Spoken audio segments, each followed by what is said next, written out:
이렇게 다시 뵙게 돼서 반갑고 영광으로 생각을 합니다.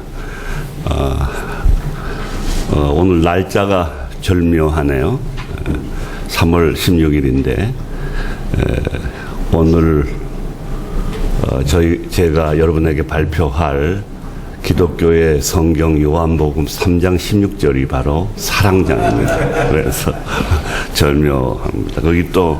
거기다가 우리 박재갑 원장님께서도 문상 오셨지만 저희 아버님의 장례식이 어저께 딱 끝났어요.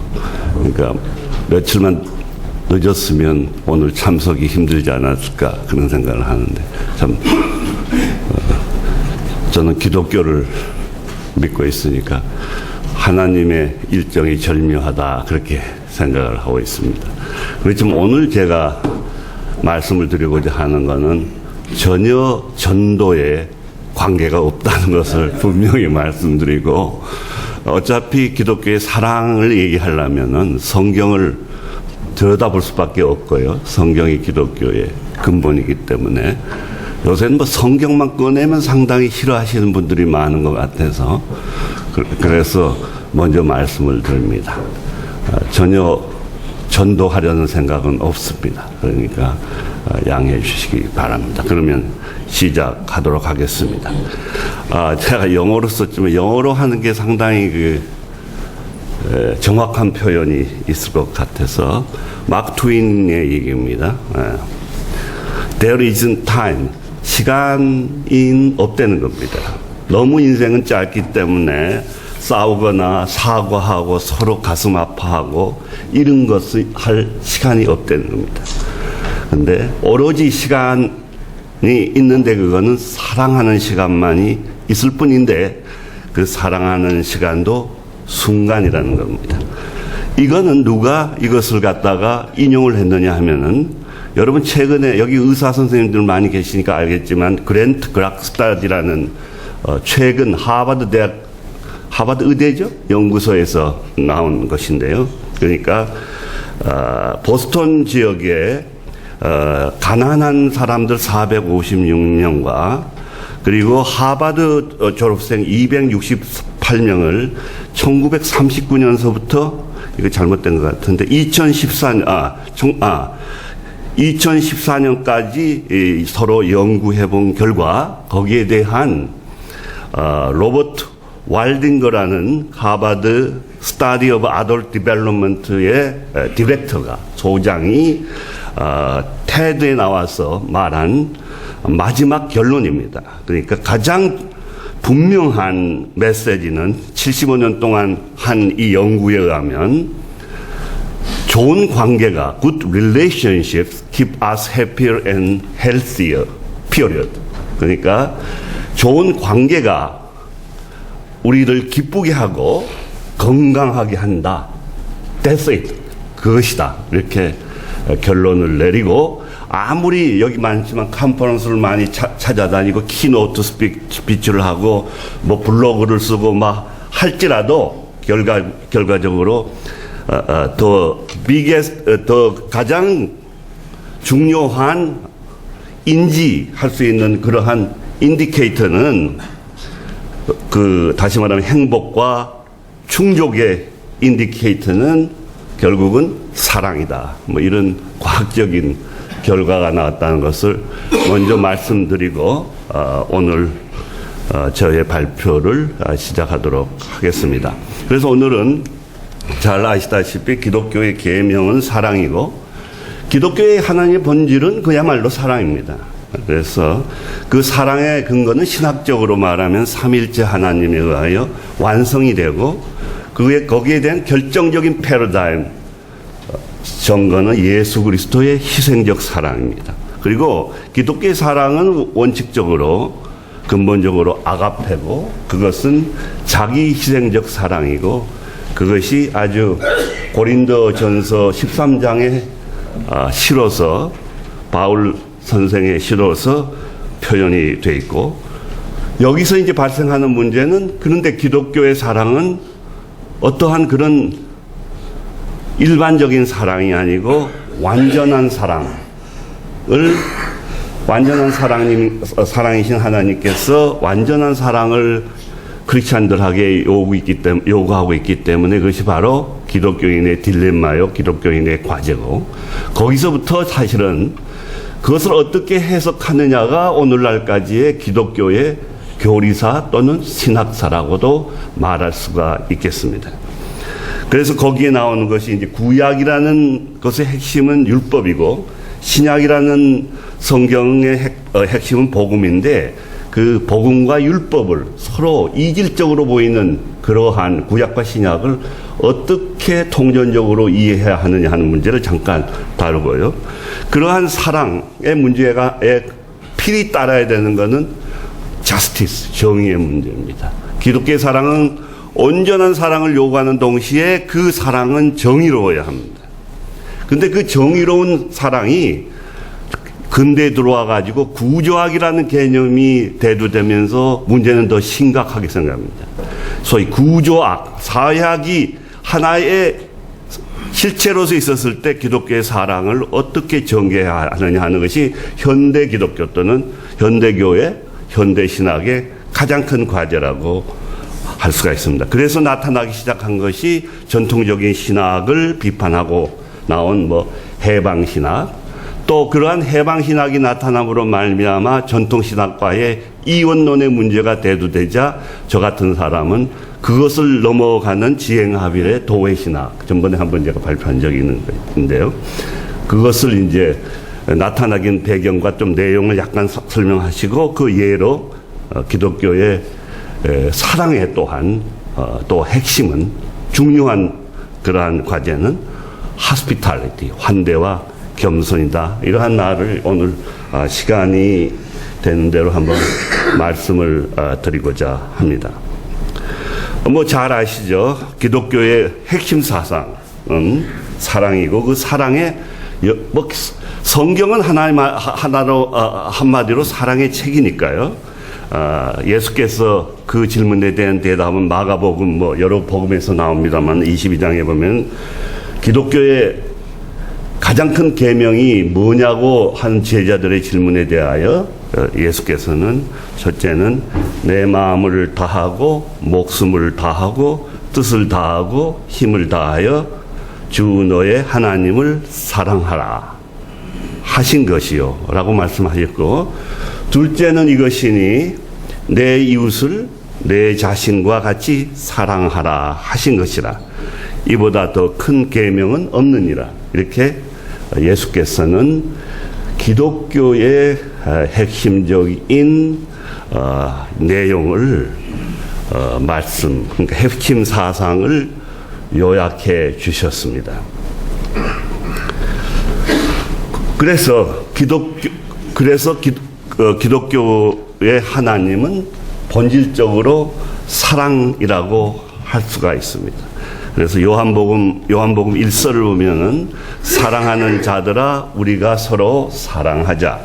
사랑은 하나님께 속한 것이니 사랑하는 자마다 하나님께로 나서 하나님을 알고 사랑하지 아니하는 자는 하나님을 알지 못하나니 이는 하나님은 사랑이심이라. 기독교의 하나님은 우선적으로 사랑 그 자체이십니다. 그래서 성경은 하나님의 사랑 이야기고 이것이 바로 오늘 3월 16일 요한복음 3장 16절에 있는 것처럼 하나님이 세상을 이처럼 사랑하사 독생자를 주셨으니 이는 그를 믿는 자마다 멸망하지 않고 영생을 얻게 하려 하심이라. 하나님이 그 아들을 세상에 보내신 것은 세상을 심판하러 하심이 아니요 그로 말미암아 세상이 구원을 받게 하려 하심이라. 그리고 예수 그리스도께서 바로 그러한 하나님의 사랑의 완성체, 그러니까 결정적인 증거라고 할 수가 있습니다. 하나님의 사랑이 우리에게 이렇게 나타난 바 되었으니 하나님이 자기의 독생자를 세상에 보내심은 그로 말미암아 우리를 살리려 하심이라. 사랑은 여기 있으니 우리가 하나님을 사랑한 것이 아니요 하나님이 우리를 사랑하사 우리 죄를 속하기 위하여 화목제물로 그 아들을 보내셨습니다. 사랑하는 자들아, 하나님이 이같이 우리를 사랑하셨음즉 우리도 서로 사랑하는 것이 마땅하도다. 어느 때나 하나님을 본 사람이 없으되 만일 우리가 서로 사랑하면 하나님이 우리 안에 거하시고 그의 사랑이 우리 안에 온전히 이루어지느니라. 기독교의 사랑, 이러한 사랑은 바울 선생께서 유명한 고린도전서 13장에서 아름다운 시로 표현을 합니다. 우리 한번 보도록 하겠습니다. 내가 사랑의 방언과 천사의 말을 할지라도 사랑이 없으면 소리나는 구리와 울리는 꽹가리가 되고, 기독교에 있어서 많은 은사, 신윤이 이런 여러 가지 은수와 종교도 마찬가지죠. 그러나 기독교는 그것이 사랑이 없으면 아무것도 아니라고 이렇게 선언하고 있습니다. 내가 예언하는 능이 있어 모든 비밀과 모든 지식을 알고 또 산을 옮길 만한 모든 믿음이 있을지라도 사랑이 없으면 내가 아무것도 아니요. 내가 내게 있는 모든 것으로 구제하고 또 내 몸을 불사르게 내어줄지라도 사랑이 없으면 내게 아무 유익이 없느니라. 사랑은 오래 참고 사랑은 온유하며 투기하는 자가 되지 아니하며 사랑은 자랑하지 아니하며 교만하지 아니하며 무례히 행치 아니하며 자기의 유익을 굳지 아니하며 성내지 아니하며 악한 것을 생각지 아니하며 불의를 기뻐하지 아니하며 진리와 함께 기뻐하고. 여러분들이 현실의 기독교와 교회를 어떻게 볼지 모르지만 사실 기독교의 핵심은 바로 여기에 있습니다.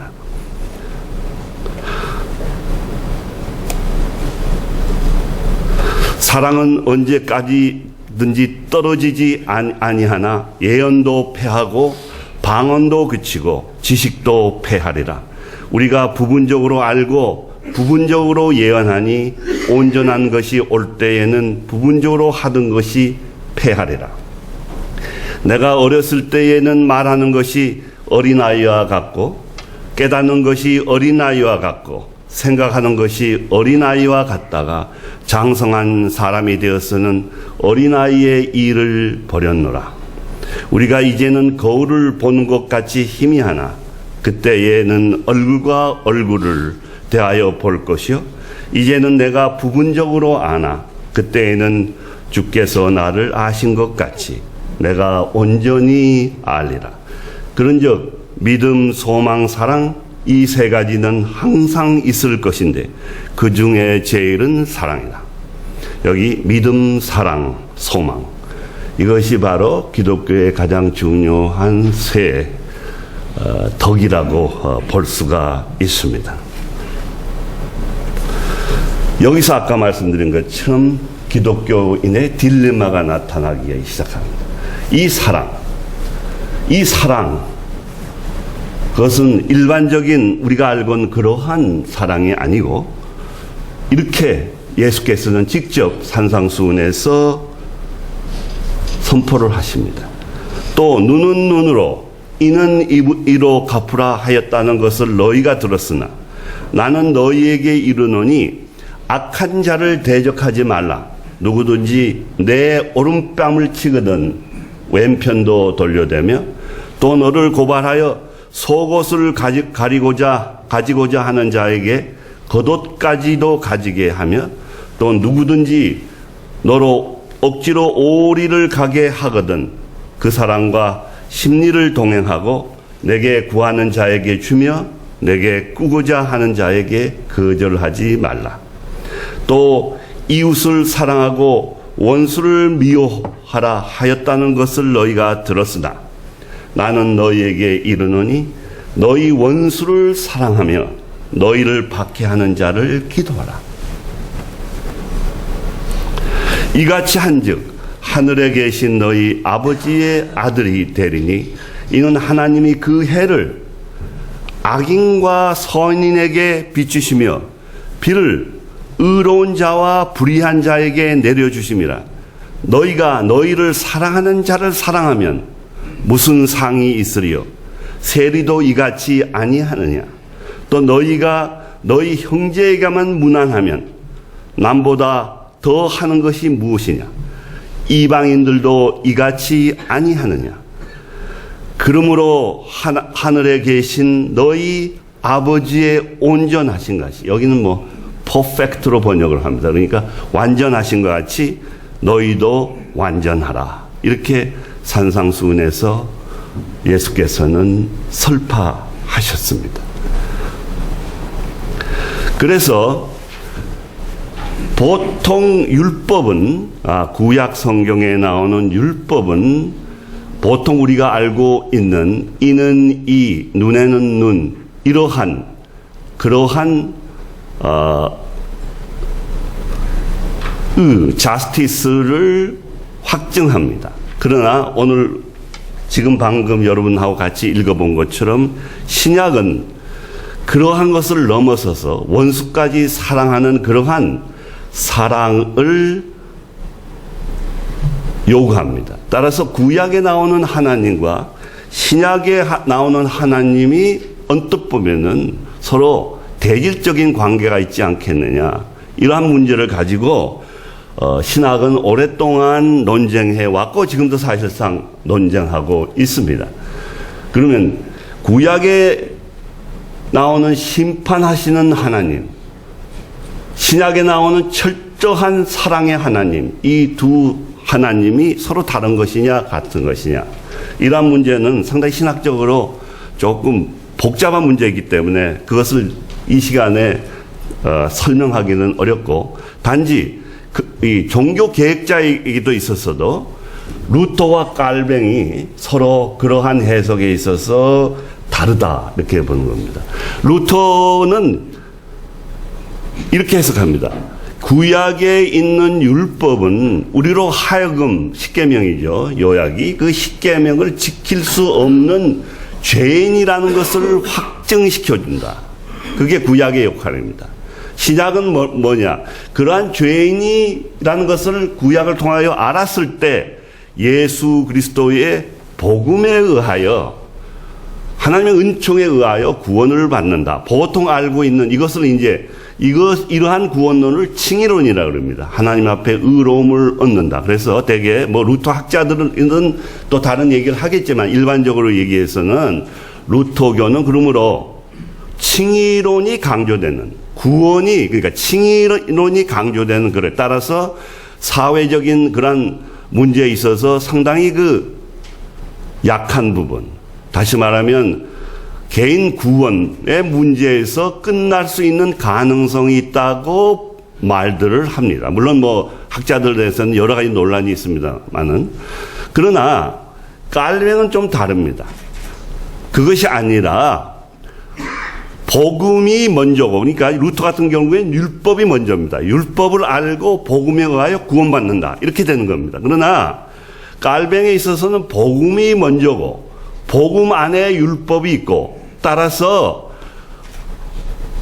루터에 있을 때는, 루터의 경우에는 율법이란 것은 하나의 죄를 인식할 수 있는 하나의 그러한 것이고, 그 율법 자체를 행하는 그러한 행위에 대한 신학적인 근거가 조금 부족합니다. 그러나 깔뱅 같은 경우에는 복음의 능력에 의하여 율법을 행할 수 있다. 따라서 칭의도 중요하지만 그러한 의로움을 입은 그러한 크리스찬이 사회 활동이나 모든 것을 통하여 그 율법을 행할 수 있는 그러한 능력을 받고 그렇게 해나가, 교회의 역할이라는 건 구원만 받고 끝나는 것이 아니라 교회의 역할이라는 것은 하나님의 나라를 이 땅에 이룩하는 성화의 도구라고 보게 시작을 하는 겁니다. 그래 따라서 깔뱅이나 개혁주의 쪽에서는 사회 참여라든지, 사회가 잘못되고 있을 때는 하나의 크리스천의 책임이 나아가서 빛과 소금으로서 사회를 변혁시키고 개혁시키고 성화시켜가는 그러한 책무를 중요하게 생각을 합니다. 하여간 그래서 결국은 성경은 로마서 바울 선생에 의하면은 사랑은 율법의 완성이다. 그래서 결국은 율법이나 복음이나 결국은 그것은 사랑 안에서 이해돼야 된다. 뭐 조금 논리적인 비약이 있습니다만 그 정도로 오늘은 좀 여러분들 좀 들어주시면 좋겠고요. 그래서 아까 말씀한 것처럼 다음에 나오는 문제는 사랑과 정의. 우리 뭐 유교 쪽이나 우리 쪽으로 보면 인과 의가 그대로 연결이 되겠죠. 이 사랑과 정의의 문제를, 그러니까 구약은 정의를 강조하는 거죠. 정의를 오히려. 그리고 신약에 있어서는 완전한 사랑을 얘기하니까 그 일반적인 정의를 넘어서는 아가페적인 사랑, 자기희생적인 사랑, 원수마저 사랑하는 사랑, 이 두 가지의 서로의 긴장관계, 이것이 어떻게 보면 기독교의 딜레마하고 신학의 가장 중요한 과제라고 볼 수가 있는데, 잠깐 먼저 그것에 대해서 오버뷰를 잠깐 해보도록 하겠습니다. 우선 기독교의 인간론을 보면은요, 창세기 1장 27절에 하나님께서는 하나님의 형상에 의하여 인간을 창조하시되 두 사람을 창조하셨다, 이렇게 말합니다. 그러니까 칼발토와 같은 현대신학자는 그 구조를 가지고 기독교의 인간론은 근원적으로 두 사람의 인간론이다. 그러니까 기독교의 인간이란 것은 오늘날 우리가 알고 있는 isolated ego, 그러니까 고립된 자가 아니고 근본적으로 두 사람이 공존하는 그러한 상황, 그것이 바로 기독교의 인간론의 근본이다, 이렇게 얘기하고 독일어는 민멘슈카이트 이렇게 얘기해서, 그 말은 뭐냐면 옆에 있는 유교의 인과 거의 대동소이합니다. 유교의 인이란 것은 사람이 둘이란 말이죠.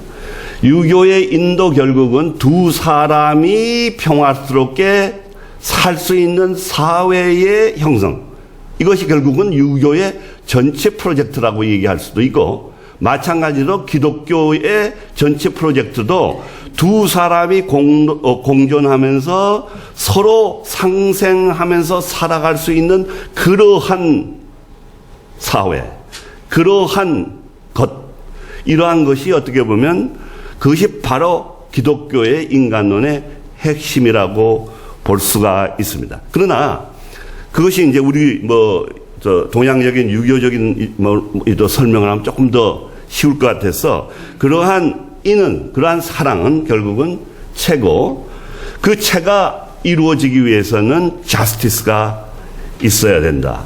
이것 유교도 비슷한 내용을 하죠. 이는 반드시 의가 있어야 되죠. 내적으로는 인이 있어야 되고 외적으로는 의가 있어야 돼야 완전한 인의가 되는 것이지, 그 둘을 하나 생략할 수가 없는 거죠. 근데 문제가 발생을 합니다. 이 문제에 있어서는 아마 기독교가 가장 열심히 대처해 왔다고 생각을 합니다. 바로 사회 구조가 그러한 인간의 심리적이고 개인의 한정된 그러한 인을 넘어서 그 자체 사회 구조가 불가할 때 어떻게 하느냐. 예컨대 1, 2차 세계대전, 그리고 자본주의라는 엄청난 슈퍼스트럭처의 탄생, 그러한 속에서 바로 이러한 인의를 어떻게 우리가 해나가야 한다는 것이 바로 계몽주의 이후에 근대에 들어와 가지고 모든 기독교가 고민하고 아직까지도 고민하는 신학적 문제의 핵심이라고 생각할 수가 있습니다. 일단 고전신학은 이 개인적인 차원에서, 아까 말씀드린 것처럼 개인적인 차원에서 이것을 얘기해왔고, 그렇지만 이제 오늘날 이것이 사회적인 차원, 구조적인 문제, 이러한 문제가 발생되면서 여러 가지 대안이 나오기 시작했는데, 앞으로 그 중에 대표적인 제1세기 미국적인 상황에서에 나오는 뭐 크리스천 리얼리즘, 기독교 사실주의라든지, 그 다음에 해방신학이라든지, 이러한 문제는, 말씀을 드리도록 하겠습니다. 그러나 여러분들이 지금까지 기독교를 보면은 상당히 참 문제가 많다고 생각을 하고 참 그랬을 겁니다. 그러나 여기 보시는 것처럼 우리가 사랑이 기독교의 핵심이고 그 사랑을 설명하기 위해서 성경이 여러 가지로 우리에게 이해할 수 있는 여러 가지 방편을 제공을 하고 있습니다. 그러나 아까 말씀드린 그러한 여러 가지 사랑하고 관계되는 그러한 것이 지금까지 발전해 오면서 요새 말로 패러다임에 관해, 다시 말하면 주어진 이걸 맥락이라고 합니다. 이 컨텍스트 속에서 맥락에 의하여 끊임없이 패러다임 전환을 해 오고 있습니다. 여러분들이 지금 알고 있는 패러다임이란 건 대개 개신교 근본주의에 해당합니다. 그리고 여러분들이 한국에 있어서 대부분의 교회는 개신교 근본주의에 있고, 그리고 그 반대는 현대 에큐메니칼이라고 해서 에큐메니칼적인 그러한 교회, 이 두 교회에 이원화가 돼 있다고 개신교 쪽에서는 볼 수가 있고, 그 다음에 카톨릭 교회는 더 올라가서 이 중세에서 만들어진 패러다임이고, 한국에는 이 정교회, 어떻게 보면 카톨릭보다도 더 먼저 이루어진 교회죠. 이스턴 오소닥스 같은 교회는 한국에 거의 없고, 이러한 큰 기독교의 흐름 속에 한국에 있는 대부분이 여러분이 보는 기독교란 거는 이것 중에서도 조금 근본주의적인 그러한 교회를 보고 계시는 건데, 이거를 보고, 이 둘을 보고 기독교를 알았다. 사실은 말하기가 곤란한 겁니다. 그거는 여러분들은 그렇게 느끼고 있지만 사실은 기독교라는 큰 움직임은 끊임없이 주어진 맥락의 사랑의 본질, 예수 그리스도를 통하여 나타나는 사랑의 본질, 그 본질을 실행하기 위하여 노력 패러다임을 바꿔가면서 노력해온 그 자체라고 볼 수가 있고, 앞으로는 기독교를 보는 눈은 이런 큰 시야에서 기독교를 보아야 앞으로 한국 기독교도 그렇고 종교도 그렇고 발전할 수 있지 않겠느냐. 그래서 이 도표를 여러분한테 한번 소개를 했습니다. 그래서 아까 말씀드린 것처럼 기독교는 상당히 많은 고뇌를 하고 현대에 주어진, 이제는 개인의 문제가 아니고 개인의 인위 차원의 문제가 아니고 전혀 한 인간이 어찌할 수 없는 그러한 한계 상황과 같은 그러한 상황 속에서 기독교의 본질인 사랑이 총체적으로 붕괴될 때 기독교인은 어떻게 해야 되느냐. 이게 고민입니다. 개인적인 구원보다도 이제는 사회적인 상황이 사랑을 불가하게 만들었을 때 우리 크리스찬은 어떻게 해야 되느냐. 신학을 어떻게 꿰매야 그러한 것을 저항할 수 있느냐. 이러한 것이 사실은 현대신학이고, 사실은 현대신학자의 고뇌는 바로 그런 것에 있었던 것입니다. 그 중에 이제 몇 번을 제가 소개하면 여러분들이 말씀을 들었을지 모르지만, 예컨대 20세기의 순교자라고 볼 수 있는 본헤퍼. 본헤퍼는 그에게 던져진 사회학은 잘 아시는 나치라는 저 엄청난, 그것도 기독교의 이름으로 엄청난 폭력을 행사하고 있는 자기의 조국, 그러한 상황 속에서 나는 기독교인으로서의 나에게 주어진 하나님의 사랑을 어떻게 그것을 보장할 수 있는 신학자, 목회자가 될 수 있느냐. 그래서 그는 결국은 이런 말을 합니다. 미치광이가 자동차를 운전을 하는데 많은 사람들이 그 미치광이 운전사에 의하여 이곳저곳에서 부딪혀서 죽어가고 있다. 그러면 교회와 크리스찬이 할 역할은 무엇이냐? 죽어가는 사람들 교회에 데려가갖고 장사 지내는 것이냐? 그것으로 우리가 할 역할이 끝나는 것이냐? 아름답고 은혜로운 장례식으로 끝나는 것이냐? 보네파는 주장합니다. 그것이 아니다. 기독교인이 이럴 때 해야 될 것은 그 자동차에 뛰어들어서 그 미치광이 운전수를 끌어내서 제거하는 것이다. 따라서 보네퍼는 낮 히틀러 암살단에 가입해서 결국은 저항운동을 하다가 체포되어서 연합군이 진주하기 며칠 전에 감옥소에서 처형을 당합니다. 그래서 그때부터 기독교인의 하나님의 사랑을 이 땅에 실행하는 그러한 행위에 있어서, 그러한 신학에 있어서 구체적인 방법론의 문제, 그러한 것을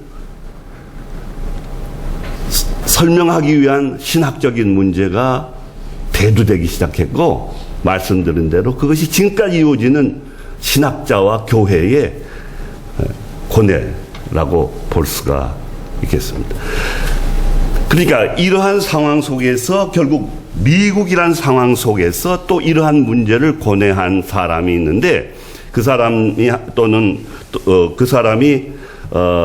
또 미국에서는 가장 유명한 기독교 윤리학자라고 볼 수 있는 라이놀드 니버입니다. 뉴욕의 유니언 신학교에 오래 계셨고, 본헤퍼를 초청해서 본헤퍼를 미국에 있게 하려고 설득을 했으나 본헤퍼는 미국에 있었으면 폴틸릭처럼 아주 좋은 그러한 환경 속에서 신학 활동을 할 수 있었음에도 불구하고 본헤퍼는 내 조국이 불의를 저지르고 있는데 신학자로서 미국에 있을 수 없다 그러고 다시 돌아가서 결국은 사형을 당합니다.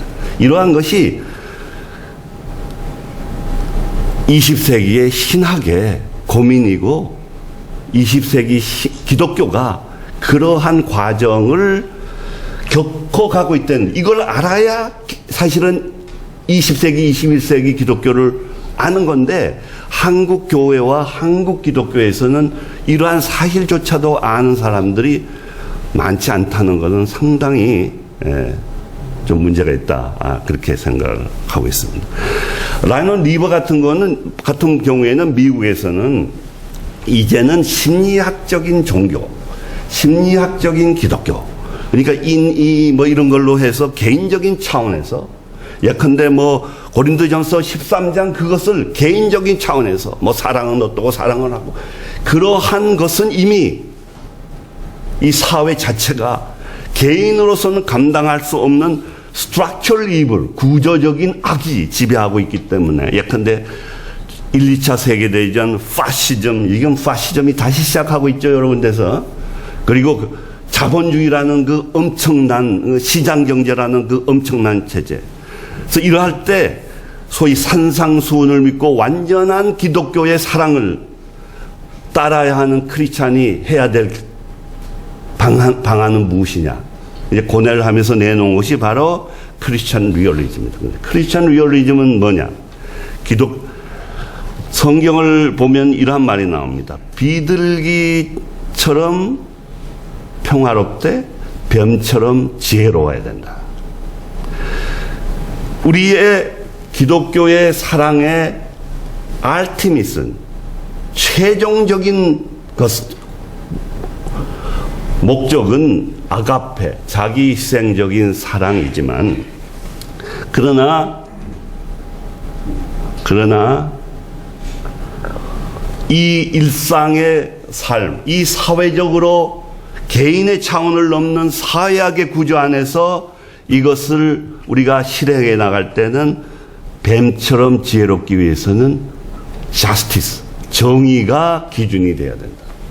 궁극적으로는 아가페, 사랑이 기준이 돼야 되지만 일상적으로는 자스티스, 정의가 기준이 돼야 된다 해서 끊임없이 궁극적인 아가페를 향하여 지향하여 나아가는 자스티스와 러브의 변증법적인 관계가 기독교 윤리다. 이렇게 이 얘기를 하고 그것이 설득력을 가지고 1세기의 기독교 윤리의 주축으로 자리를 잡기 시작을 하는데 결국 이 기독교 현실주의를 주장한 라이노드 리버의 결정적인 문제는 베트남 전쟁에서 나타납니다.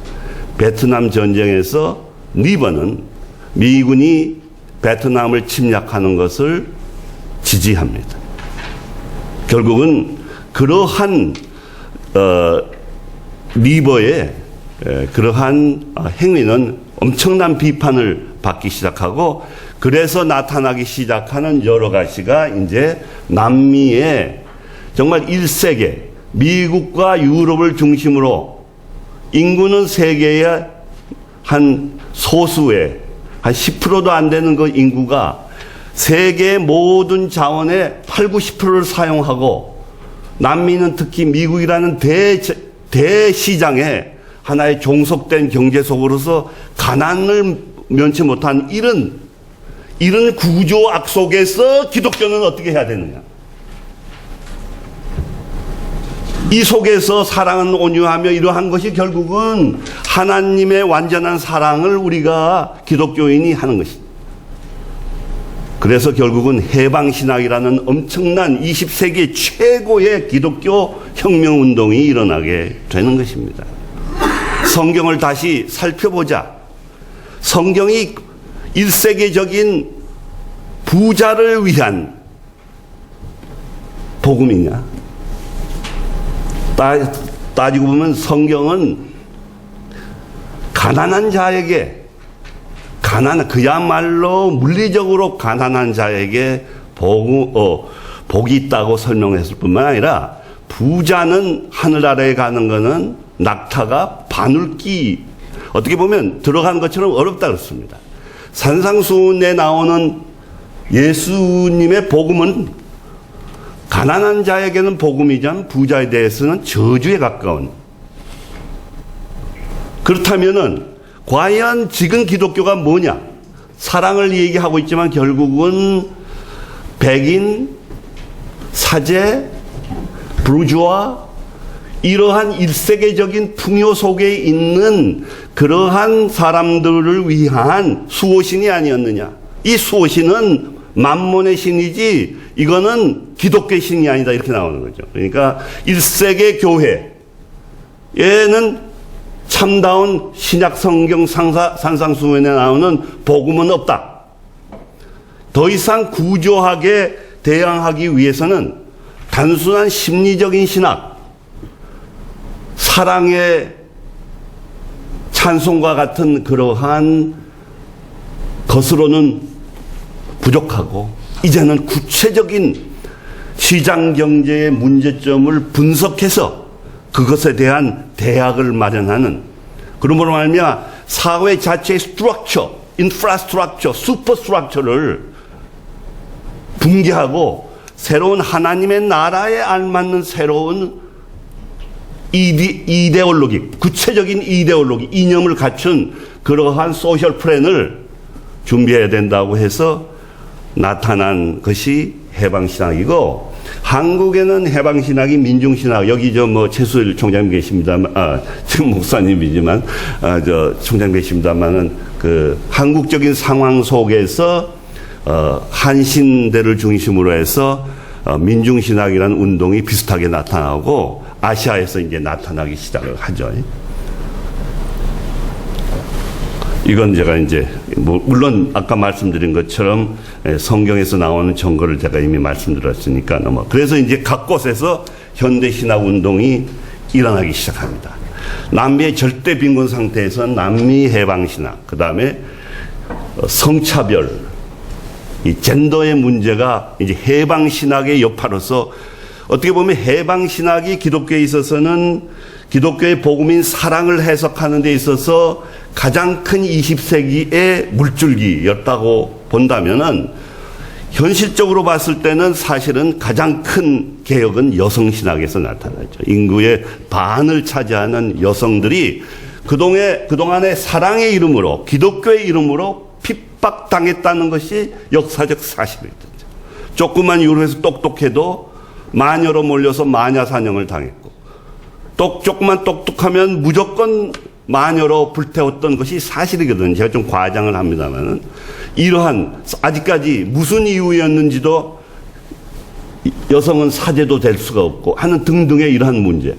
그래서 여성신학이 나타나고, 그 다음에 미국 같은 경우에는 노예로 끌려온, 노예도 기독교란 이름으로, 기독교에 특히 깔뱅의 이중예정설 같은 거, 남아프리카의 아파타이드니 이러한 문제에 의하여, 또 미국에서는 노예제도에 의하여 인종차별이 나타나서 흑인신앙이 나타나고, 그리고 세계적인 아까 말씀드린 제1세계와 제3세계의 분배의 문제에 의해서 제3세계의 신학이 나타나고, 아시아의 상황은 저쪽하고 다르다고 그래가지고 아시아 신학이 나타나고, 그 다음에 이제 서양의 유일신적인 종교와 달리 동양적인 문화와 종교 속에서 그러한 신학이 문화신학, 종교신학의 형태로 나타나고, 그리고 오늘날 와서는 가장 기독교에 있어서의 첨단적인 문제는 과학기술이 대두되면서 이 과학기술,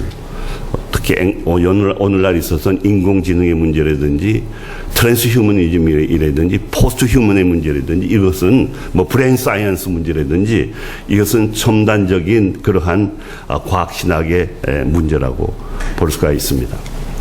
이 해방신학은 결과적으로 지금 현재의 천주교의 바티칸의 교황은 해방신학 출신이라고 볼 수가 있습니다. 남미 아르헨틴에서 해방신학을 어떻게 보면 지지해온 그러한 분이 교황이 되었다는 것은 바로 고전신학에 의하여 인간중심적이고 일세계적인 그러한 일종의 발전된 기복신앙이 기독교처럼 되어 있던 그러한 것이 제3세계 또는 남미의 상황 속에서 다시 한번 복음으로 돌아가자 하는 그러한 운동이 천주교에서는 어느 정도 입지가 되었다라고 볼 수 있는 현상이라고 볼 수가 있습니다. 해방신학 출신이 천주교 교황이 되었다는 사실은 획기적인 사실이고, 지금 천주교는 여기 천주교 신자 계시겠지만 엄청난 속도로 지금 변화되고 있는데, 한국 기독교는 죄송스럽지만은 이러한 세계의 변화의 물줄기를 인식하는 데조차도 인색한 그러한 상황이라, 개신교 신학자의 한 사람으로서 안타깝게 생각을 하고 있습니다. 그래서 지금까지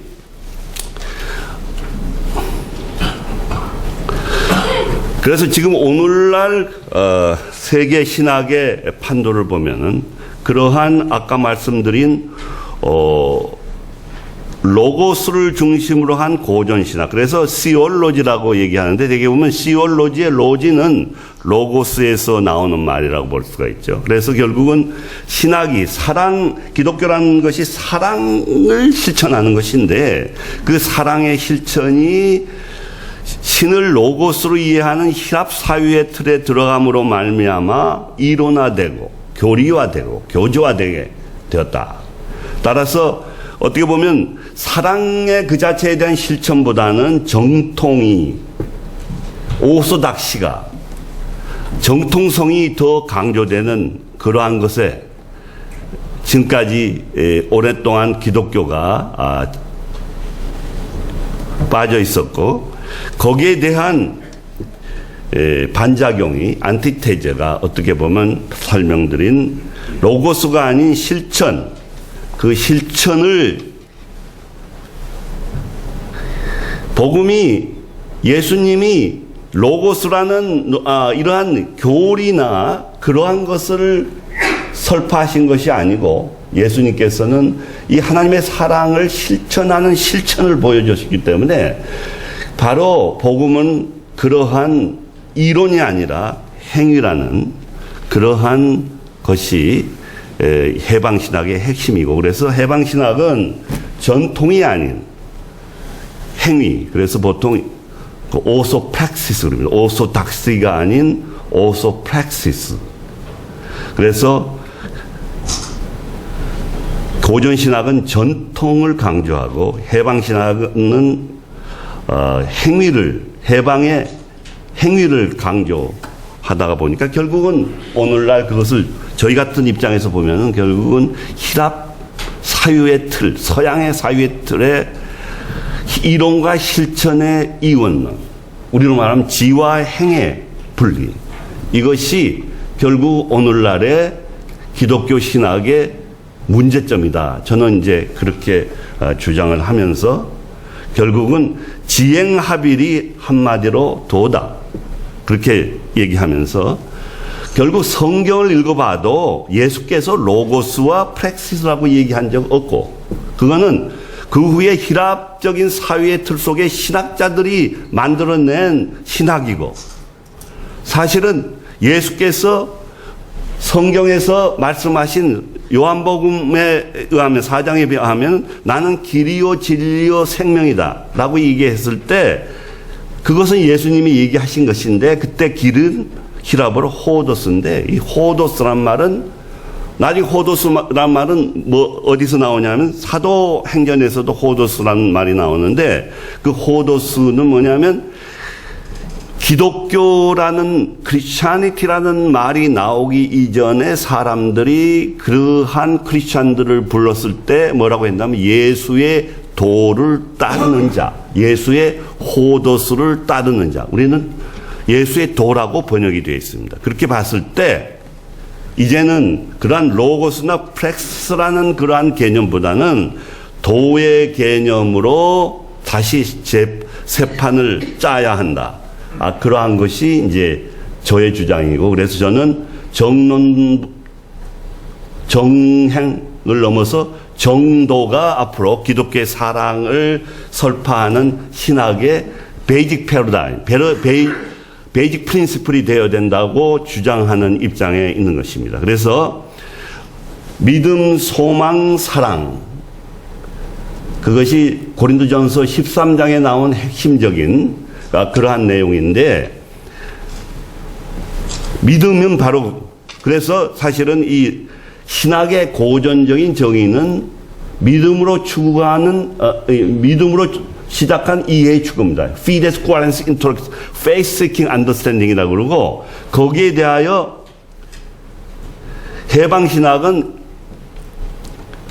hope seeking action, 그렇게 나옵니다. 그러니까 행위를 추구하는 소망. 그래서 믿음, 소망으로 봤을 때 그 고전 신학은 믿음이 중심이 되고, 그 다음에 해방 신학은 소망이 중심이 되는데, 결국 그 중에 제거는 사랑이 빠졌다. 따라서 앞으로의 도회 신학은 사랑이 핵심이 돼야 된다라고 지금 주장하고 있고, 아까 이게 말씀드린 뭐 그런즉 믿음, 소망, 사랑 이 가진 항상 있을 것인데 그 중에 제일은 사랑이다